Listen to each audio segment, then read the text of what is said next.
Chers téléspectateurs, vous voilà maintenant hors champ et de retour dans notre émission. Aujourd'hui, on accueille un nouvel ami avec nous, Flo, ami cinéphile, voilà, c'est ça.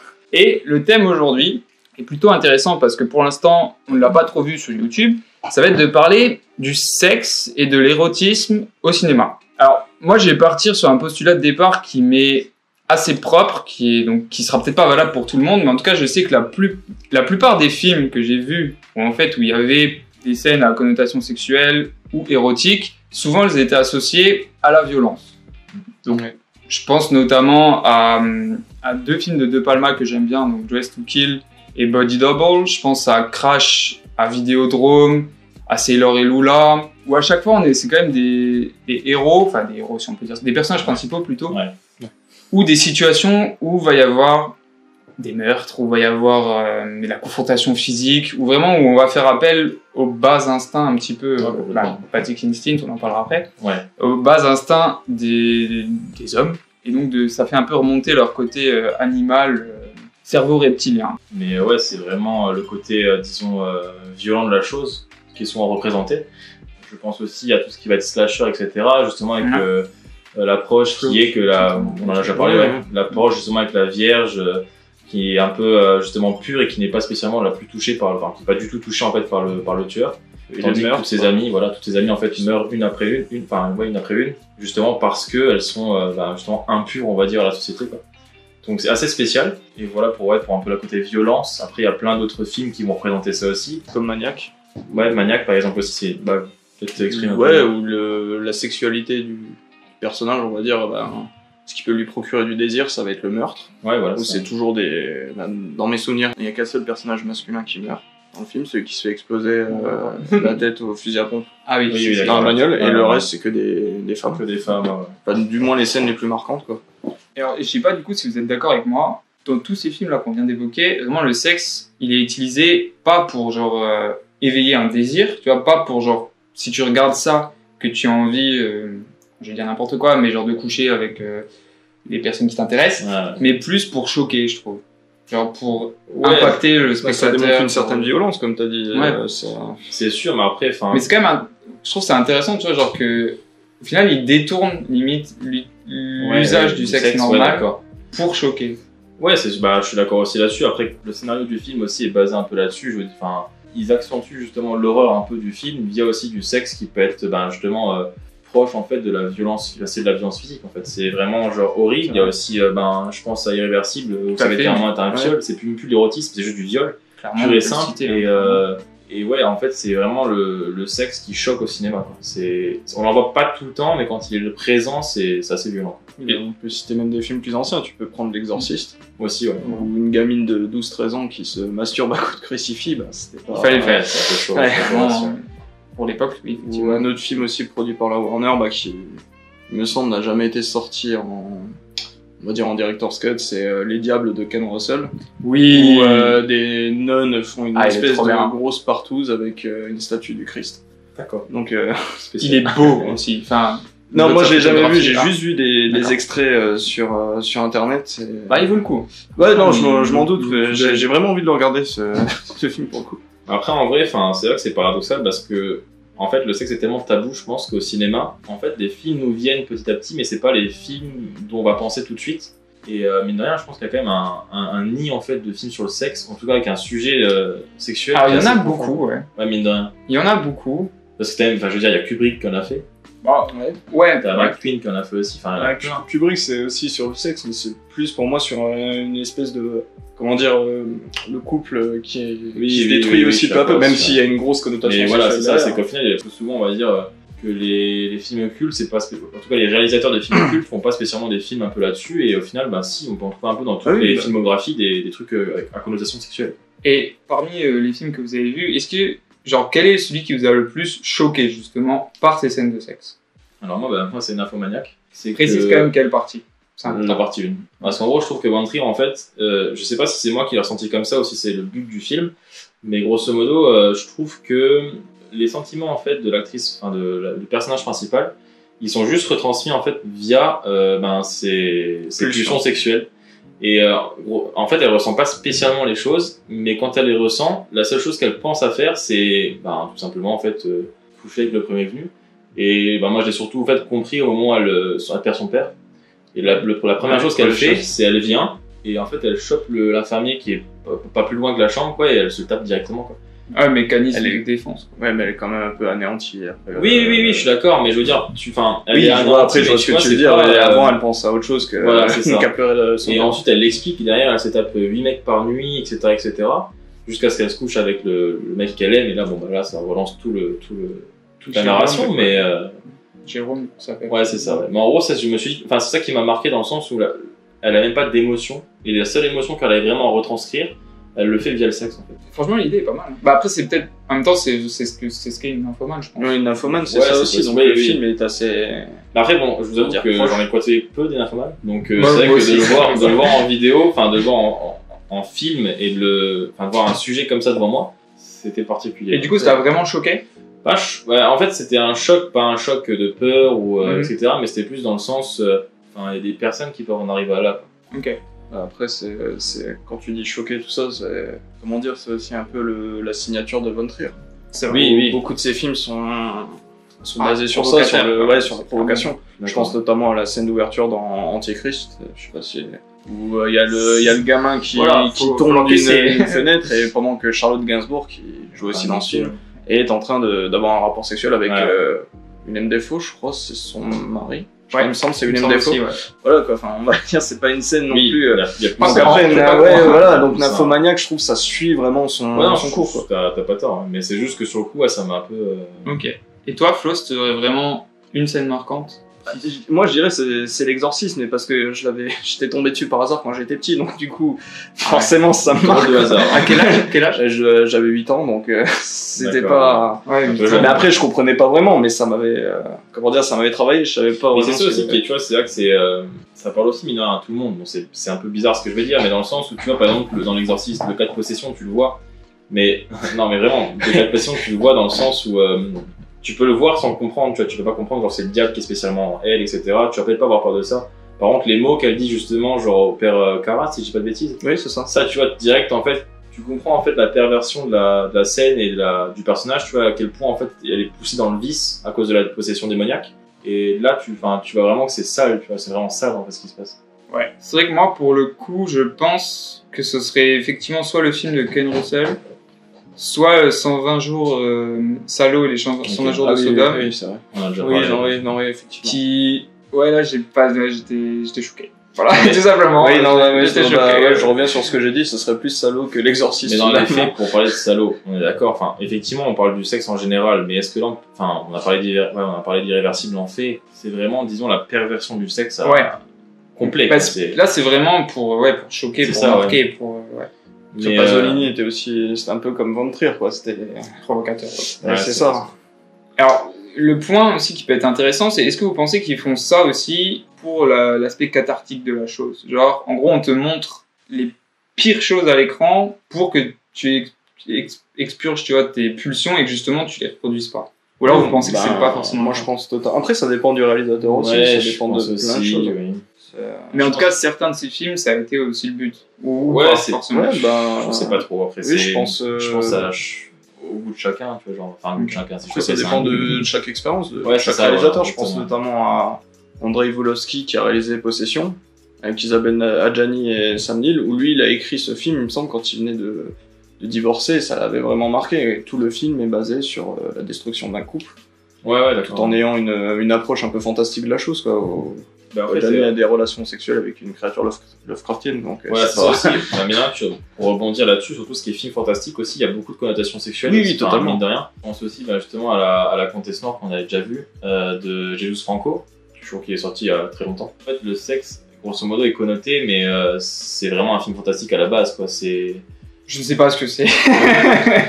Mais alors pour ceux qui connaissent pas, en gros, grosso modo, c'était une épreuve d'1h50 où on voit une vampire, c'est ça, qui à la place de mordre dans le cou ses victimes, littéralement en fait boit leur liquide séminal. Tout à fait. Donc c'est spécial. bien, je sais pas si je pourrais le dire, mais en tout cas c'était le scénar avait du potentiel. Ouais. Il a tenté. Mais dans les faits, c'est aussi mine de rien une connotation au sexe qui est assez forte et ça reste quand même dans un aspect fantastique. Qui est intéressant, c'est bien que vous abordez ce point. Parce que tout à l'heure on parlait quand même des films qui étaient fantastiques. Voilà, c'est ça. Parce que tout à l'heure on parlait vraiment des films plus ou moins quand même. Dracula, si tu restes sur l'Empire. C'est de n'importe quel Dracula, même Coppola, oui, c'est vrai, même les vieux, clairement Ted Brown connoté. ou Ted Browning, je sais plus son nom. Prédateur sexuel, oui. Ouais, c'est ça, même avec Christopher Lee, où il y avait vraiment une grosse dimension sexuelle dans le... Mais c'est vrai que dans le fantastique aussi, ça y amène vraiment... on vient souvent à ça aussi, quoi. Je profite pour qu'on soit encore dans l'aspect fantastique pour parler de la Hammer. Ouais. Parce que quand même, le studio, il a rené de ses cendres juste parce qu'ils ont pris des monstres et qu'ils ont ajouté du cul, quoi. Clairement, ça a joué. Ouais, il y a ça, les derniers films, les remakes qu'ils ont... Les premiers. Les premiers, d'accord, ok, je pensais que tu parlais des remakes. Parce qu'en gros, à cette époque, les films de monstres étaient en perdition, genre personne n'allait voir ça. Ils ont rajouté du sexe. Ouais, ça a marché, quoi. Après, la Hammer, je comprends le modèle qu'ils ont utilisé, mais dans le sens où en fait, ils ont juste utilisé les monstres, mais genre, ils ont vraiment tout épuisé, toutes les possibilités scénaristiques dessus, quoi. Genre, j'ai un film, on en parlait tout à l'heure avec Flo, j'ai Frankenstein contre les monstres de l'espace, tu vois. Genre, il n'y a pas vraiment de rapport entre les deux, on va pas se mentir. Ouais, ça, c'est plus dans le côté quand même dérive, exploitation. Complètement, ouais, mais en fait, en gros, l'exploitation, ils l'ont juste bouffé de A à Z, quoi. Ils ont vraiment poussé au levice au maximum, parce que comme tu disais, c'est ce qui leur a permis de survivre. Ouais. Mais bon, après, ouais, il n'y a plus trop de limites, on va dire. Et par exemple, est-ce que tu l'as vu celui-là ou pas? Faudra que je le mette. Non, pas encore eu le temps. Parce que je me demande si par exemple dans celui-là il y a du sexe où ils ont abandonné ce créneau-là au bout d'un moment. Si je dis pas de bêtises, techniquement il allait sauver une femme. Ouais. Donc je pense que la connotation est un peu présente quand même. Donc ouais, mais c'est pas du montrer, c'est peut-être moins. Après aussi, c'est des films qui sont pas de notre époque. Voilà, ouais. Okay. C'est pas des films de notre époque, donc techniquement je pense que c'est plus des sous-entendus où tu vas voir une cheville, ça va être dingue. Mais voilà, encore très bien que tu abordes ce point, parce que je pense aussi un film qui avait une connotation érotique genre dans les années 60, aujourd'hui on peut passer genre complètement à côté. Ça me fait penser dans Cinéma Paradiso. Ouais. En fait, genre à un moment du film, donc il y a une projection qui est faite dans le cinéma et t'as genre tous les jeunes, c'est des adolescents qui sont en train de se masturber, alors que les images, clairement aujourd'hui, tu vois une pub de shampoing à la télé, on t'en montre plus. Ouais, je suis d'accord aussi. Ouais. Et donc je pense que notamment avec Internet, le porno et tout ça, on a un tel flot d'images aussi qui nous a été adressé que genre il y a une partie de la puissance genre des images érotiques de l'époque qui a disparu. Ouais non, mais de toute façon on a évolué avec le sexe a évolué avec le cinéma aussi, donc c'est vrai. Et puis aussi surtout la culture en fait qui était en place au moment où les films sont sortis, ça c'est sûr et certain. Et comme on en parle, dans les faits, on le voit surtout maintenant. Par exemple, il y a eu la réussite de 51 degrés, qui est mine de rien, en fait, je trouve que c'est un film ou une histoire en tout cas qui parle à tout le monde, et c'est surtout touché sur les ménagères, etc. Oui, c'est ça. Mais ce qui est, je veux dire par là, c'est que je connais pas. Je veux dire par là, c'est que comment dire, c'est un peu démocratisé le sexe un peu SM, tu vois. Et on n'avait pas spécialement ça avant, et là maintenant tout le monde a été voir ça, quoi. Je dis pas qu'on voit spécialement à l'écran. Après, il y a eu un espèce de marketing aussi derrière tout le film, avec les bouquins notamment qui sont très très bien vendus. Et comme t'as dit, c'est. Mais je veux dire, c'est une démocratisation aussi du sexe. Voilà, ça d'accord. Oui. On l'avait pas spécialement avant, quoi. Parce qu'avant, je suis désolé, c'était soit tu regardais, comme on dit, on parlait de Frankenstein. Je pense que les films de la Hammer, c'était très communautariste, dans le sens où c'était un petit groupe de personnes qui devaient aller, ils devaient avoir aussi une réputation dans le sens, eux, c'est des gens bizarres, tu vois. Alors que là, 51 degrés, en fait, c'est tout le monde, quoi. Mais c'est vrai que genre ce qui dit un truc qui aurait pu genre éveiller le désir justement genre dans les années 60-70, aujourd'hui ça nous ferait rien, quoi. Complètement. Oui. C'est sûr, mais après pareil, parce qu'on a eu comme on en revient au sujet de postulat de départ, on a eu des films qui ont été de plus en plus choquants aussi en matière de sexe. Il y a eu l'avènement du porno aussi. Oui, aussi, c'est vrai, qui a fait aussi qui a fait beaucoup de choses sur ça, c'est pas faux. Mais voilà, après c'est toutes ces choses-là en fait qui sont sorties, qui ont fait que ça a démocratisé, je pense, le sexe au cinéma et sur nos écrans, et que les gens ont accepté petit à petit un peu plus, quoi. Et c'est vrai que genre aujourd'hui tu vois par exemple c'est un téléfilm genre qui passe sur je sais pas une chaîne étiqueté comme érotique, genre clairement tu te fais chier mais à mourir. Parce que c'est sûr, mais après bon, disons qu'en fait on est d'une génération internet aussi, donc le porno je sais pas qu'on a grandi dedans, mais puis même pour être tout à fait honnête, les films érotiques c'est un peu les films bâtards, tu vois, du sexe, parce qu'en gros il y a pas le scénario, et t'as pas non plus l'acte de sexe qui est directement montré à l'écran. Ouais, donc en gros, tu regardes un truc où il se passe pas grand chose, et t'es en mode, ben, ok, alors tant pis. Je t'en rigoler, quoi. Tu déconnes, en fait. Tu déconnes, parce que ouais, c'est ça, enfin, même pas, oui, ouais, t'as raison, quoi. Parce que si tu vois les scénarios, tu te dis, ok, enfin, c'est vraiment, en fait, tout ce qui est, genre, comment dire, ridicule dans les films, tu vois, c'est... Ouais, c'est tout ce qui est ridicule dans le cinéma porno, mais là où il peut y avoir un intérêt, c'est que, vu que l'acte est montré... Voilà, c'est exactement ça. Genre, en fait, en gros, ouais, c'est vraiment, je trouve, des films bâtards, quoi. Il s'arrête pile au moment où il faut jamais, où ça devient intéressant, quoi. Dans les faits, c'est ça. Ouais, c'est vrai. Mais après, ouais, pour rebondir aussi là-dessus, maintenant, en parlant des films fun, il y a aussi, des films, je trouve, qui sont vachement placés dans la culture pop. Par exemple, American Pie, 40 ans toujours puceau. C'est ce que c'est, ça vaut ce que ça vaut, mais dans les faits, ils sont là, ils ont aussi démocratisé auprès de jeunes, je pense comme nous, on a grandi avec American Pie, mine de rien. Oui, c'est pas le meilleur sexe qui est montré à l'écran, bon après je sais pas si Von Trier c'est un sexe qui est très bon aussi à montrer, mais dans les voilà, c'est pas le même, mais dans les faits, c'est là, c'est présent, ça a marqué de ses lettres de noblesse, si on peut dire, mais ouais, c'est présent quand même parmi nous, quoi. Alors avant d'aborder juste le point suivant, donc au début je vous ai demandé le film qui vous a le plus choqué, et maintenant donc celui où vous trouvez que justement il éveille le plus un désir. Bon, c'est une question un peu personnelle, et je la trouve plus difficile d'ailleurs, parce que moi par exemple je sais pas. Aussi. En vrai, si j'en ai peut-être un. Ok. Dans ma liste j'en ai un. Flo, t'en as un? Non, pas du tout, c'est... Moi tu vois c'est plus sexe entre amis, dans le sens où c'est un sexe qui est pas si terrible, disons, c'est pas quelque chose de très violent, ça relie, non mais c'est vrai, ça relie, tu vois, les gens. Parce que si, Mila Kunis, c'est Mila Kunis, quoi. Normal, quoi, on va pas se mentir. Mais ouais, au-delà de ça, je trouve que, tu vois, après, c'est comme tous les films un peu hollywoodiens. Encore maintenant? Ou c'était à l'époque qu'il fonctionnait à peu près sur toi? Bon, encore maintenant, dans le sens où, c'est ce que justement où j'allais en venir, il n'y a pas que le sexe aussi, il y a tout ce qui est autour du film, ça se passe à New York, t'as un peu le côté américain, un peu élitiste avec, tu sais, c'est un monde élitiste où ils sont. Donc il y en a un qui est par exemple, je crois qu'il est rédacteur, directeur artistique chez GQ, et elle est chasseuse de tête, tu vois, donc ça fait un peu rêver aussi. Ouais, et en fait, le sexe se mène à ça, voilà, c'est ça, le sexe se mène à ça, et tu te dis, ouais, tu vois, comme je dis, c'est un peu, disons que c'est le téléfilm de Noël, tu vois, qui est un peu plus poussé. D'accord. Alors Flo, une idée? Non, je cherche, mais je te jure, je pense pas. C'est une question difficile. Hein. C'est dur, c'est ça. Hein? Salou, il est... Ah oui, totalement, ouais. C'est vrai que moi, je ne sais pas non plus. C'est bizarre.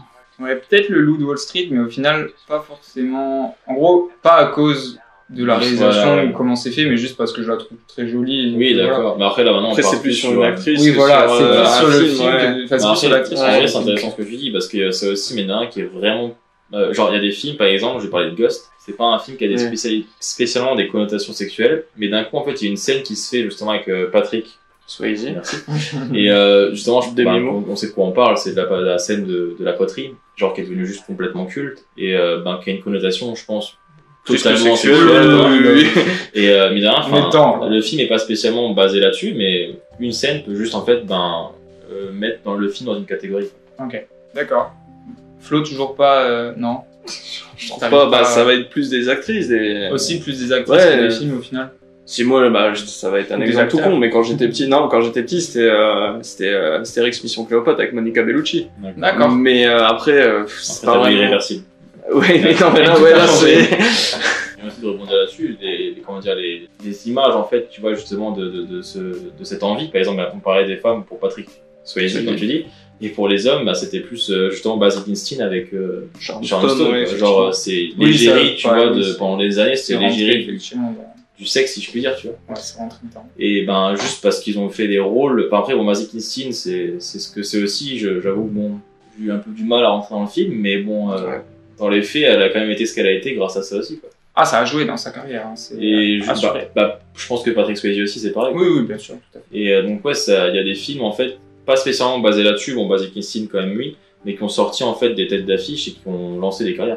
Ouais, clairement, je suis d'accord avec toi. Du coup, j'arrive à un autre point, c'est genre, vous l'avez dit tout à l'heure, en fait, genre, quand tu compares un film, entre guillemets, où il y a des scènes érotiques et un film porno, genre, clairement, tu vas avoir une différence au niveau de la réalisation. Genre, t'en as un où... heureusement, tu me diras. Ouais, mais en fait, la question, c'est pourquoi. Tu vois, genre, pourquoi, au final, un film porno, ils mettent pas de la réal dedans? Parce que je pense qu'on n'est pas dans la même finalité. Comme on disait tout à l'heure, en fait, il faut expliquer que... je pense qu'il y avait une certaine réalisation, mais dans les films porno. Ouais. Alors s'ils l'ont abandonné... Une interview que j'avais vue, c'était une fois, je sais plus dans quelle émission c'était, mais il y avait Katsuni qui était invité sur un tournage et qui disait que depuis, je crois que c'était l'avènement du gonzo dans les années 90-2000 où c'est vraiment où il y avait plus de, on va dire même, allez, on va pas dire non plus qu'il allait y avoir une réalisation à la Kubrick ou à la Lynch, mais il y avait un scénario derrière, quoi. Alors que là, depuis l'avènement du Gonzo, on trouve plus ça, quoi. Moi, c'était juste pour rebondir sur ce qu'avait dit Flo, justement, sur je sais plus quel réal qui expliquait justement qu'il avait réalisé le film, parce qu'il venait de divorcer, etc. Ouais. Voilà. Et grosso modo, en fait, je pense qu'il y a aussi dans les films, à proprement parler de cinéma qu'on voit sur le sexe, il y a un postulat de fond. Alors que dans les films porno, on va pas se mentir, la finalité de la chose, c'est mais le plaisir, tu vois. Ça n'empêcherait pas. En fait, j'ai tourné ma question différemment. Est-ce que vous pensez que si un film porno est tourné par un réalisateur qui a des capacités techniques reconnues, en gros, est-ce que vous pensez que ça offrait un super film porno, entre guillemets, tu vois, par exemple en apportant pas de la tension, mais en allongeant les scènes, tu vois, en faisant des plans différemment, je suis d'accord. Après, en jouant sur l'éclairage. Là, on parle d'un truc qui est vraiment proprement technique. D'ailleurs, il faut aussi garder le point de vue financier. Je pense que s'il y a un problème de finance, on va dire qu'un film qui est financé va... Sans parler de l'aspect financier. En gros, la question c'est juste, est-ce que vous pensez que c'est un film porno... artistiquement. Ouais. Okay. Un film porno vraiment où il y a les actes, où tu vois le sexe, et genre que tu lui mets une réalisation, comme il a dit, de réalisateur reconnu. Ouais. Genre, est-ce qu'au final, ça en fait un meilleur film porno? Ça pourrait être qu'un plus. Après, le souci aussi, c'est qu'on va toucher tout de suite une personne... ça va être un public différent. Ça va être un public différent, je pense. Ça va être... c'est des personnes plus habituées au cinéma d'auteur, des trucs comme ça.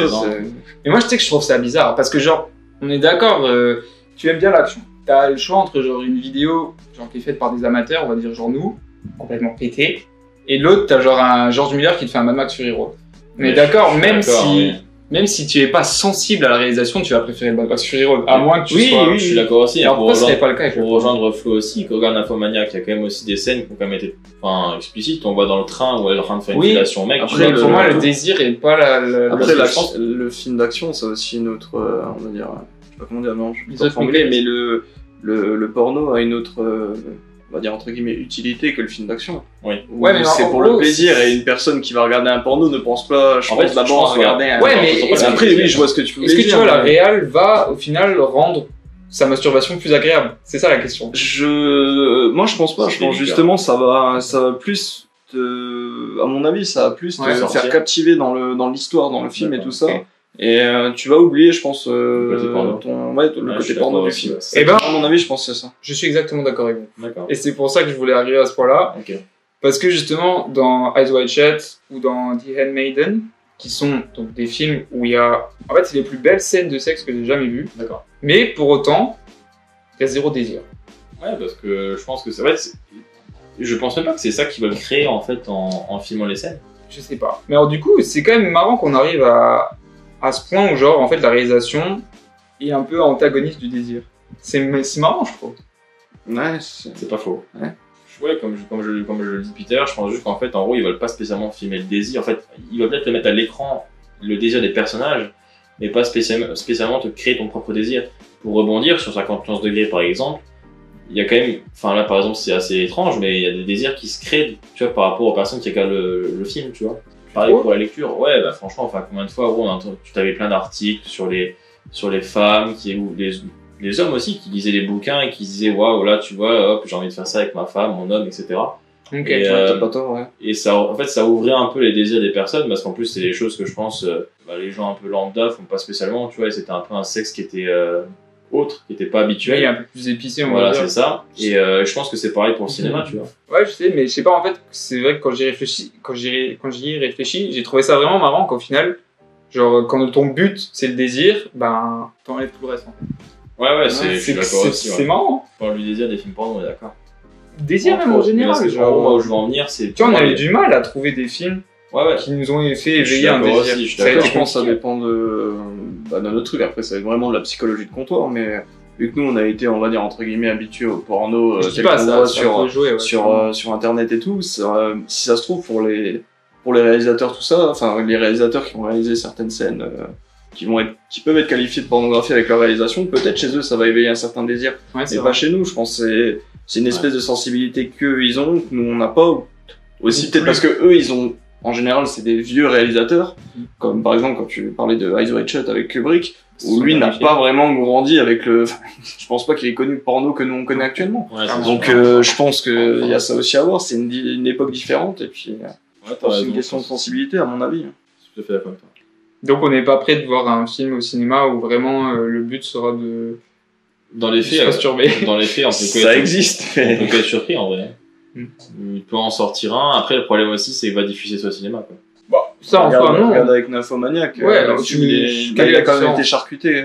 Oui, je dis pas, mais au final, une fois que tu vois des pénétrations et tout, je suis d'accord avec toi. Il y a peut-être des gens qui se sont masturbés au cinéma devant Nymphomaniac, c'est pas non plus. C'est là que je veux en venir, tu vois, c'est que c'est difficile d'aller au cinéma. Là, avec le Covid, ça sera plus facile parce qu'en gros, t'auras à chaque fois un mec de différent. Ça va, tu vois. Mais dans les faits, c'est délicat de te dire, je vais aller au cinéma mater un film porno et... il y avait des cinémas avant comme ça. Oui, je sais, il y en avait encore. Qui existe toujours. Pas loin de chez nous. Ouais, ça fait le Palace ou le Royal, je sais plus. Le Royal. Mais il a pas fermé?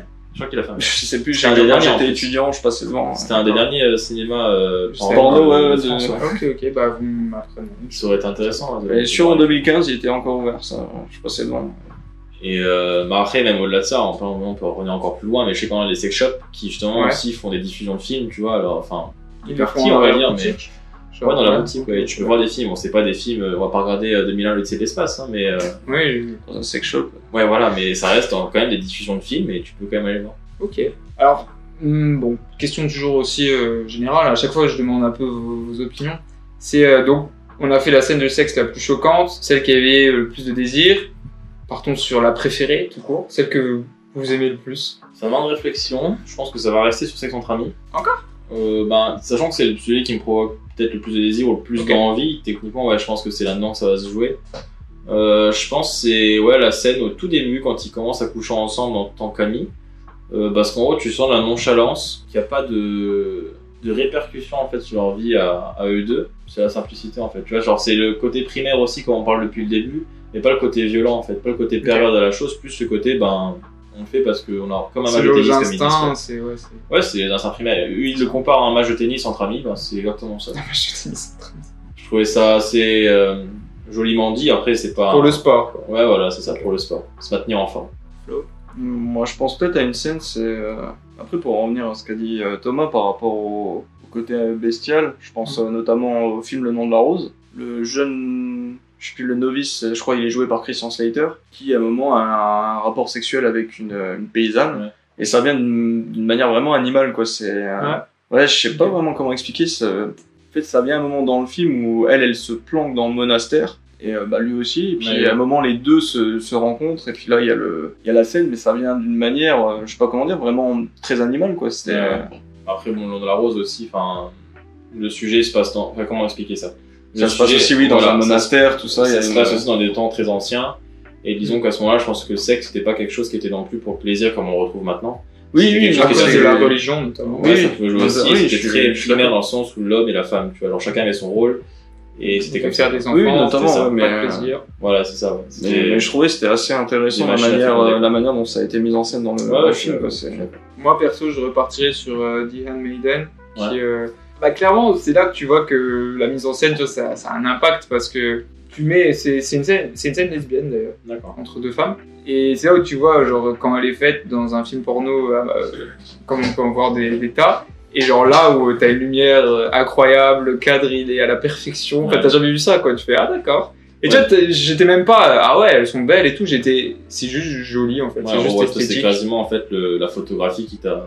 Ah oui, j'ai vu ça, j'ai fait ah ouais, d'accord. On peut filmer le sexe comme ça. Alors moi je t'avoue, c'est pas du tout le côté, moi c'est plus ce côté justement relation sexuelle qui m'a plu dans Sexe entre amis, plus que la photographie, parce qu'évidemment c'est un film un peu bateau à l'américaine, c'est pas quelque chose qui est recherché scénaristiquement ni graphiquement, il y a rien de tout ça. Alors j'ai un dernier point, c'est bon, il découle un peu de celui dont on vient de discuter, mais c'est juste qu'en fait, c'est vrai que des fois, le sexe ne nous est pas forcément montré, parce qu'en fait, c'est dur de le justifier, genre au niveau du scénario, vous l'avez déjà dit un peu tout à l'heure, mais des fois, ok, c'est normal, tu vois, le sexe ça fait partie de la vie des humains, de notre vie de tous les jours, mais le montrer, ça, c'est pas forcément important si t'as pas besoin de choquer ou d'insister sur certains traits spécifiques du personnage ou de leur relation, parce qu'au final, tu les fais rentrer dans une chambre, tu les fais sortir, on sait tout ce qui s'est passé. Ouais.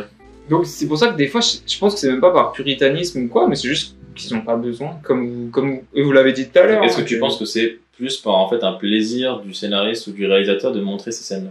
Parce que comme je dis, on peut le connoter de manière un peu plus cachée, disons, enfin pas cachée, mais disons un peu plus doux à l'écran. Ouais. Et alors que là en fait ils montrent juste des scènes vraiment parfois hardcore, on va pas se mentir, ou même en tout cas qui si en fait si elles sont justifiées, ça me dérange pas. Ouais. Mais par exemple, et c'est des fois ok, le dernier point ça va être les scènes de sexe gratuites. Juste voilà, ou jusqu'à où va la justification, tu vois. Est-ce que juste une relation entre deux personnes, juste les voir par exemple dans un lit avec un drap couvert par dessus, c'est peut-être suffisant? On voit la scène de ça dépend du film. Par exemple dans Nymphomaniac ça n'aurait pas de sens.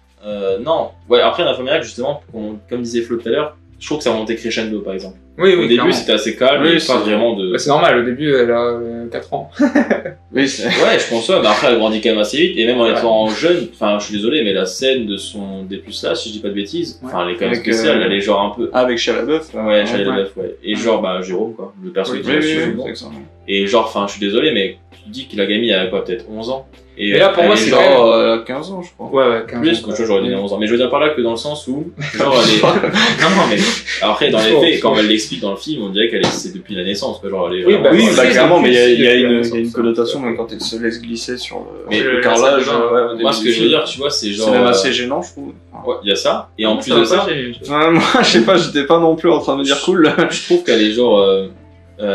dans son visage, il exprime aucune émotion quand elle se fait dépister par Shia LaBeouf, tu vois, genre en mode mais là tu vois c'est justifié. Alors du coup est-ce que vous avez en tête des scènes de sexe en gros gratuites qui ne sont pas nécessaires? Donc je pensais c'est plus dans les séries, mais genre je sais qu'à HBO des fois clairement ils abusent. Ouais, Game of Thrones notamment. Par exemple, j'aime pas cette série mais je sais on connaît tous sa réputation. Ou même dans Westworld, que la première saison j'ai beau l'adorer, il y a des scènes clairement elles sont pas... En film moi je le revois un peu moins, c'est vrai.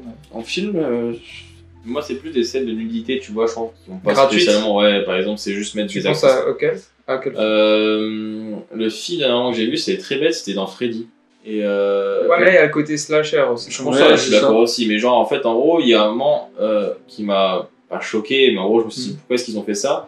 L'actrice est cachée sous son drap dans le lit en mode justement comme dans tous les films pour se cacher pour se cacher sa nudité. 2 secondes après elle se lève, elle est littéralement nue et c'est gratuit.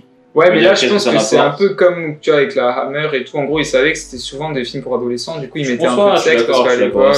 Maintenant, je regarde avec un œil actuel, tu vois, d'une époque contemporaine. Ouais, maintenant, ça doit être pareil. C'est gratuit, tu vois. Enfin, il n'y a pas vraiment de raison de la montrer, littéralement. C'est le slasher, c'est comme on a dit au début. Ouais, mais après, dans Halloween.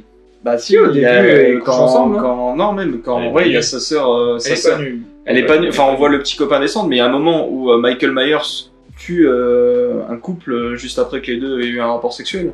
Quand il a le drap sur lui, avec les lunettes du copain. Je pense que c'est le copain. Ouais, c'est ça, c'est quand même... Je suis d'accord, mais ce que je veux dire par là, c'est que la nudité est pas trop présente non plus. Oui, non, c'est qu'après, c'était une autre période que Freddy. Freddy, c'est plus quasiment milieu 80, si j'ai pas de conneries, et Halloween, c'est 78, quoi. Donc, je pense que ça joue un peu aussi. Ça reste quand même quasiment 10 ans d'écart, je suis d'accord. Je pense, après, je sais pas si c'était vraiment... Non, t'as raison, mais... Mais mine de rien, au cinéma, j'ai du mal à trouver des scènes gratuites. Enfin, à part un peu côté nudité. C'est ça que je dis, ouais. Le côté sexe pur, non. Côté nudité, je trouve que oui. Bah, il y aura toujours des trucs gratuits, mais ça sert toujours, par exemple, comme j'ai dit tout à l'heure, avec Salo. Ouais, mais c'est pas gratuit. Ouais, c'est ça, t'as un propos qui est derrière, quoi. Par exemple, je pensais plus à, quand je dis gratuit, c'est dans Matrix, tiens, d'ailleurs, je viens de m'en rappeler. Est-ce qu'elle est utile? On est d'accord, il y a une scène de sexe entre Trinity et Neo. Ouais, je suis d'accord aussi. Mais je crois pas qu'on les voit, c'est en 2. Si. Mais il me semble que c'est le 2 quand ils ont réussi à sortir, ils arrivent justement dans la ville, etc. Ouais, à part le premier que j'ai beaucoup vu, le 2 et le 3, je les ai vus peut-être une fois, donc c'est pas... Je vois tu en venir. En fait, je me souviens plus à quel point ils montrent ou pas. Ah, pour moi, ils sont nuls. C'est pendant la fête, on est d'accord, à la fin de la fête, ils sont en train de coucher ensemble. Ouais, sur un espèce... Ou alors c'est au début du 3. Enfin ouais, c'est un des deux, mais en gros, c'est justement après ils ont achevé un objectif et ils sont en train de faire la fête. Ouais, je vois la scène, mais je me rappelle plus à quel point ils sont nuls. Ok. Les gars, moi j'ai fini un peu notre argumentaire, si vous avez des choses à rajouter. Bon, sincèrement, je pense qu'on a quand même... Des films, à peu près tout dit. Moi j'ai développé tous les points que je voulais, le côté un peu fun du sexe, le côté un peu auteur. C'était une très bonne idée d'ailleurs, le côté fun. Parce que Bah après, comme j'ai dit, ça en dit beaucoup aussi sur nous. Moi, clairement, c'était côté violent et tout, côté fun. Bah parce qu'après je pense que c'est, enfin on a aussi grandi avec ça, c'est comme, enfin on a tous été au collège en mode ouais faut qu'on regarde un American Pie, etc. Ouais, c'est beaucoup plus inconscient, c'est plus inconscient je pense aussi, c'est ça. Même moi j'ai pas pensé tout à l'heure quand j'ai vu que tu parlais d'American Pie. J'y ai pas pensé alors qu'en fait c'est un truc qu'on connaît tous quoi, c'est ça. Mais pour mine de rien, pour parler un peu aussi de gratuité du sexe, American Pie un peu aussi quoi. Ouais, après c'est vraiment le propos du film. Ouais, c'est dur. D'accord aussi, mais je veux dire le film en soi, enfin je veux dire par là que ça va pas quand tu sors du film, t'as pas avancé en fait en termes scénaristiques, tu vois. Ça t'a pas apporté grand chose. Il pourrait marcher sans les scènes de sexe, mais il aurait moins fait parler de lui. Je suis d'accord aussi. Ouais, c'est ça. Mes amis, nous arrivons à court de bobine. On se dit à la prochaine. Ciao. Ciao. Ciao.